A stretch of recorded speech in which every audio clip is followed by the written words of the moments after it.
County's DA, Fani WIllis, is pushing back on claims made by the legal team of former President Donald Trump. They accuse WIllis and Special Prosecutor Nathan Wade of lying about the timeline of their relationship. Mr. Trump's lawyers say Wade's cell phone was tracked near WIllis's home back in 2021, nearly a year before the pair say they were officially dating. WIllis says the information is incorrect, does not prove that she and WIllis were ever at the same place during any of those times listed. Judges considering removing WIllis from the 2020 election interference case. Today, Judge Scott McAfee will hear from Special Prosecutor Nathan Wade's former attorney, that's Terrence Bradley. This is a closed-door meeting. Attorneys for the defense believe Bradley can prove WIllis and Wade's romantic relationship began earlier than what Wade and WIllis testified. Bradley took the stand during the initial hearing, but invoked attorney-client privilege. Well, today's the day, man. And today, when you look at the grand scheme of things, today kind of is a sad day. But today, the judge has his meeting in private to discuss whether or not attorney-client privilege will keep Terrence Bradley from testifying any further essentially against DA Fani WIllis, right? But a lot has happened since they were last in court. And I know you already know. But when you go back and actually look at the questions, knowing what we know now, especially from the Trump attorney, the questions to both Wade and WIllis, they had this cell phone information all along, and they were just setting a pretty masterful perjury trap. And really, it just shows you the difference between a real district attorney and someone like Fani WIllis. You know, a real, or I guess I'll call it a seasoned DA would have smelled that coming a mile away, man. As soon as they started asking, you know, if I were to get a hold of your phone records, would they corroborate what you're saying here? They should have seen this coming a mile away. But of course, when you have no business being there, when you're not a real DA, when you're just a corrupt political activist and not a serious law enforcement professional, that trap is always going to result in perjury, or alleged perjury, I should say, alleged perjury. But anyway, during Bradley's testimony, before the state tried to destroy him, and before it became so clear to him that he had actually chosen the wrong side, you know, when the people that he actually fell on his sword to protect tried to call the man a rapist in open court and on national TV, essentially it was just hours and hours of this. All right, Mr. Bradley. Yes, ma'am. Do you have knowledge that their relationship began in 2019? I do not have knowledge, but again, I have consulted with the bar as late as yesterday at 4 o'clock. I am not here to... Your testimony is that you do not have independent knowledge. I cannot. I was advised by the bar that Rule 1.6 of confidentiality applies, and that I cannot reveal anything that I saw or learned.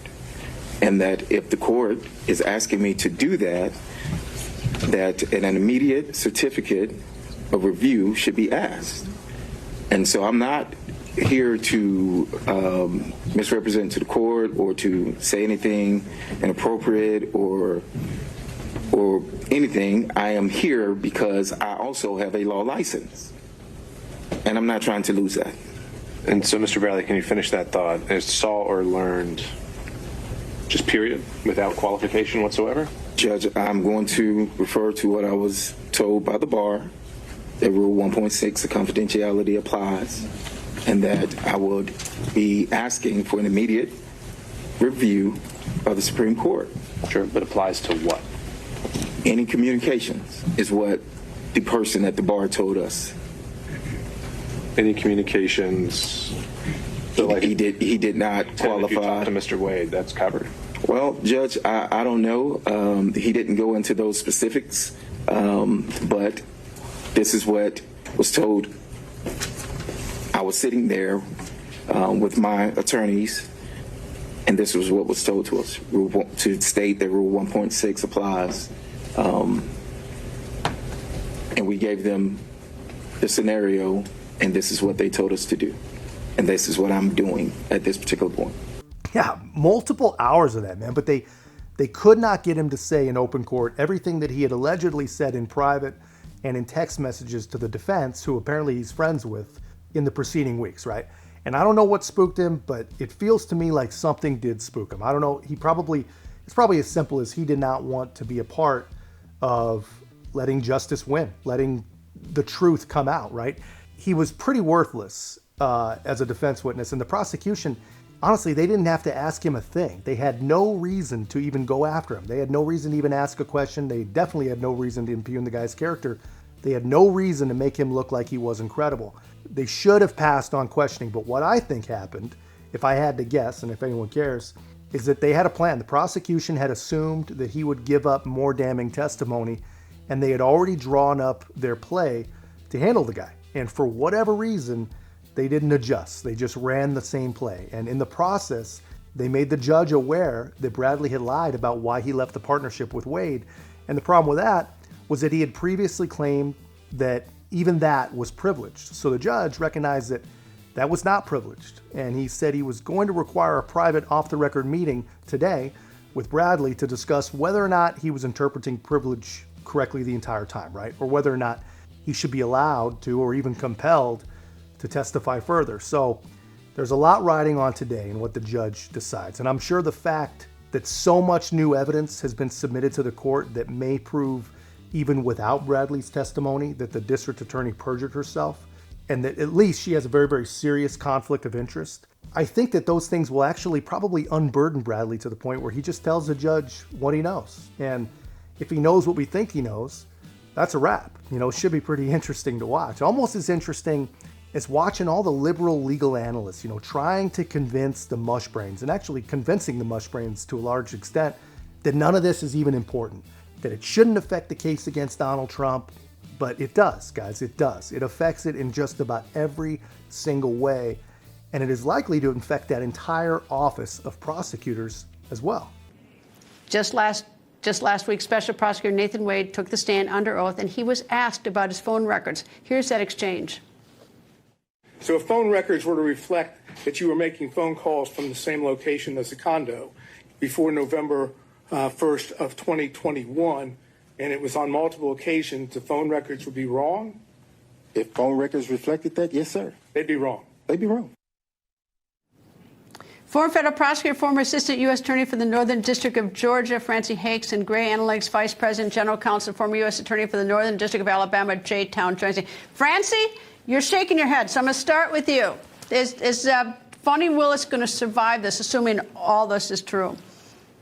Well, you know, Greta, she absolutely should not. Steve Sadow, who is a very veteran defense attorney I went up against many times, laid a very neat little perjury trap for Nathan Wade when he talked about the cell phone records. And you would think an experienced prosecutor like Fani Willis would have been worried that the reason Sadow was asking about those cell phone records was because he had Wade's cell phone records. And yet, she came bowling into the courtroom nonetheless, let him testify the way he did, denying the data that's obviously in the cell phone records. And then she proceeded to do exactly the same thing, denying that anyone but her daughter had ever spent the night with her. I think we may hear now, well, I don't consider 4 hours to be spending the night. I don't know how they're going to parse this, but she should definitely be disqualified. There should be an ethics complaint. She committed, in my opinion, perjury on the witness stand, as did Wade. They ought to be prosecuted, and they probably face disbarment.